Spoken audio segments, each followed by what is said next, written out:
আমাদের আদালত তালুকদার সাহেব, আল্লাহ তাআলা তাকে জান্নাতের মেহমান হিসেবে কবুল করুন, বলি আমিন। আল্লাহুম্মা আমিন।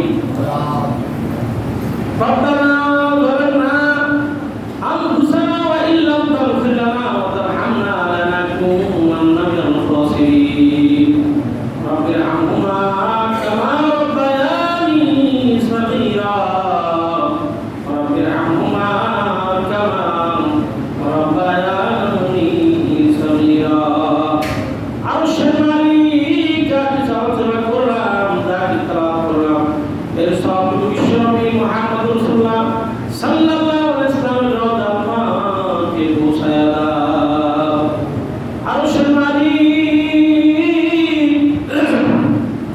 আমরা যারা তোমার দরবারে হাত তুলেছি, আমাদের কারো মা নাই, কারো আব্বা নাই, যারা দুঃখী মা বাবা কবর দেশে চলে গেছে, আল্লাহ তুমি আব্বা মাকে জান্নাতের মেহমান বানাইয়া দাও।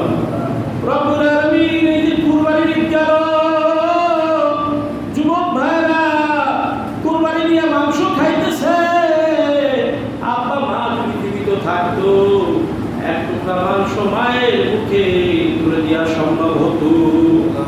আরশের মালিক যাদের মা কবরবাসী হয়ে গেছে, মাওলা মেহেরবানি করে আব্বাকে মাকে তুমি জান্নাতের মেহমান বানায়া দাও। আরশের মালিক আল্লাহ আল্লাহ আতালের তালুকদার সাহেব, আল্লাহ তুমি তাকে জান্নাতের মেহমান বানায়া দাও। আল্লাহ তাকে তওয়াব করো, এর সবটুকু আল্লাহ তার রূহের উপর শীষ করে দিয়ে আল্লাহ তুমি তাকে জান্নাতের মেহমান বানায়া দিও। আল্লাহ তার আহলে বায়াত পরিবার পরিজনকে কবুল করে নাও। আল্লাহ তুমি তাদেরকে ধৈর্য দান করার তৌফিক এনায়েত করে দাও। আরশের মালিক আমরা তোমার কাছে মাপ চাই, ক্ষমা চাই, আল্লাহ তুমি আমাদের জীবনের সকল গুনাহ মাফ করে দাও। মাফ করিয়া দাও রে মাওলা গোপনে,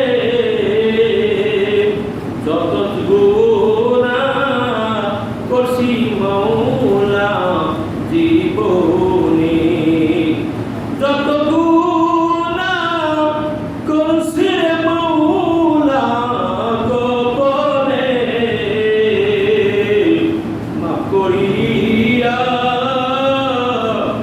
দাও গো মাওলা তোমার নিজ গুণে।